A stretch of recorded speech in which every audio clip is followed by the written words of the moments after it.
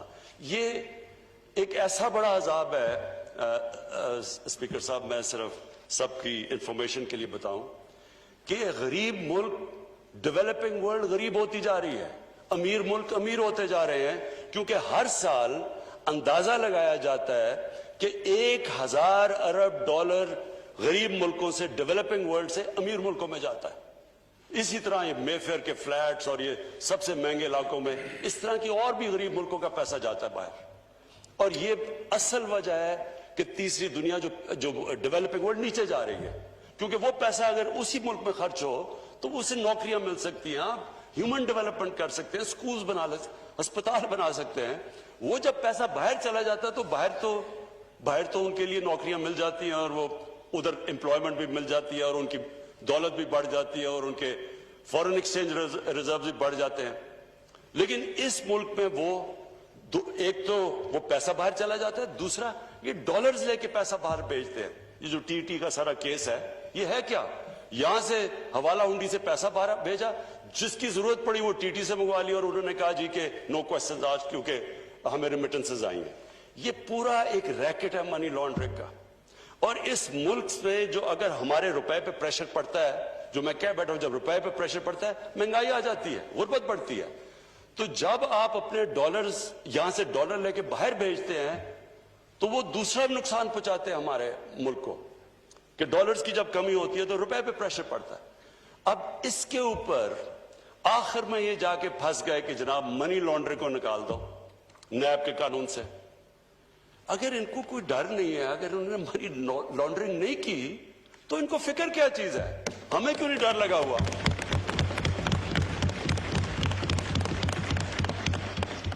اور افسوس یہ ہے کہ اس کے اوپر انہوں نے اتنا زیادہ سارا ہمارے ٹائم بھی ضائع ہوا، یہ سارا ادھر تک پہنچے۔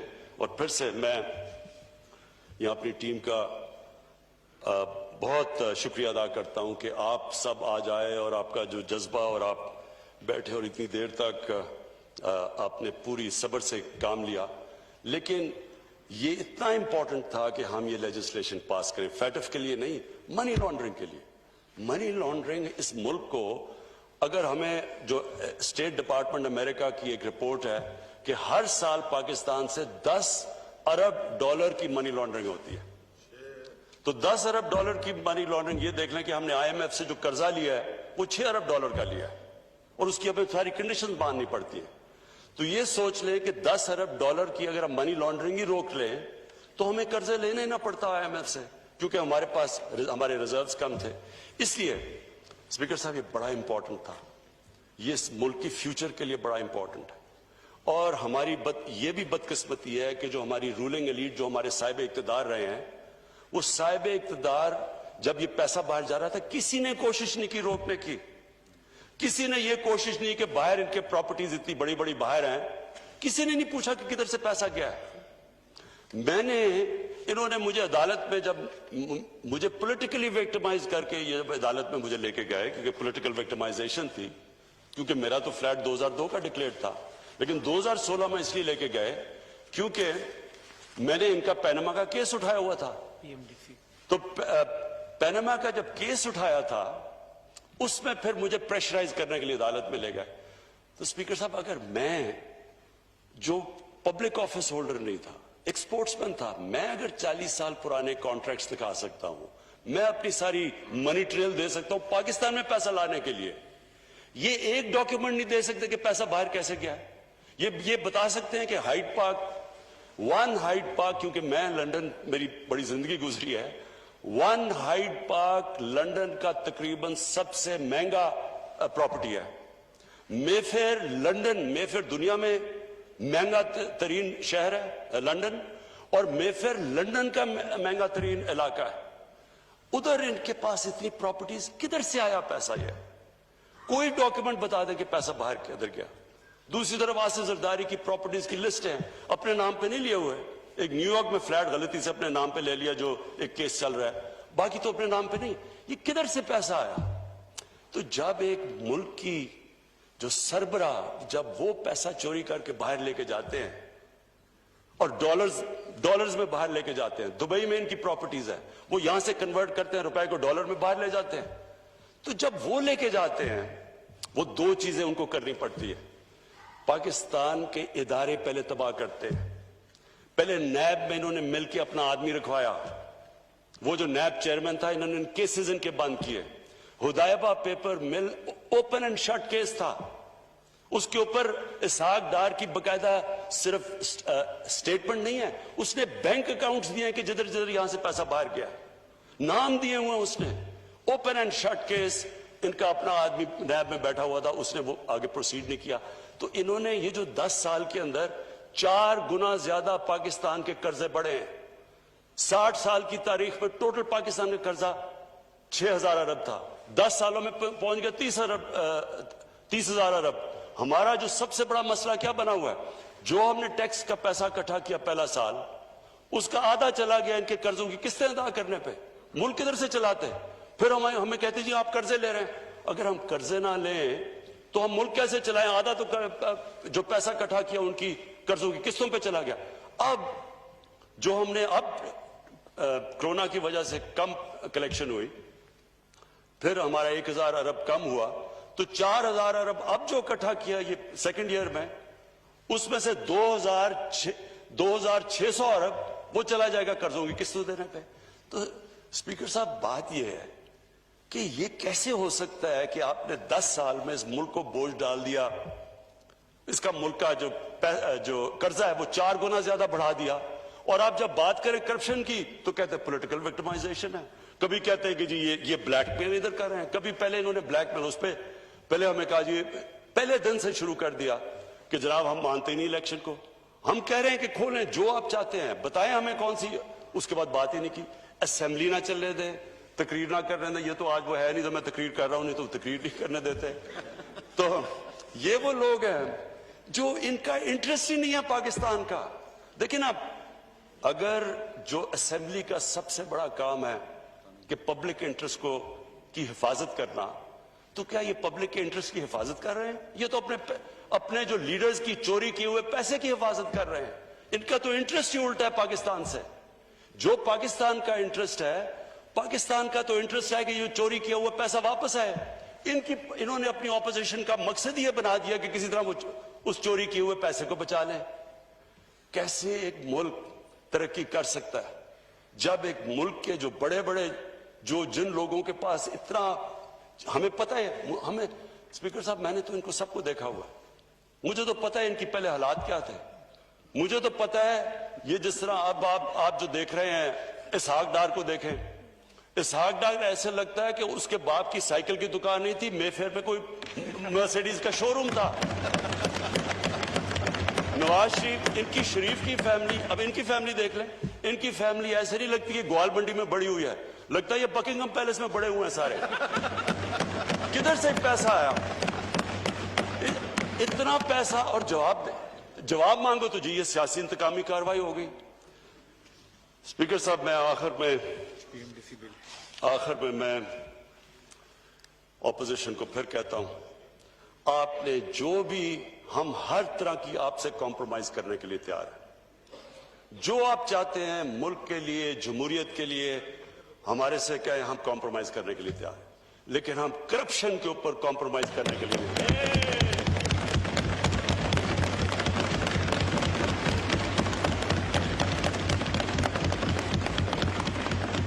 میں آخر میں ہاؤس کا شکریہ ادا کرتا ہوں. یہ جو پی ایم ڈی سی کا بل پاس کیا یہ بہت ضروری تھا. اسپیکر صاحب بدقسمتی سے ہماری جو میڈیکل کالجز اور ہمارے جو ڈینٹسٹری ان کے کالجز کی جو سٹینڈرڈ ہے وہ گرتی جا رہی تھی.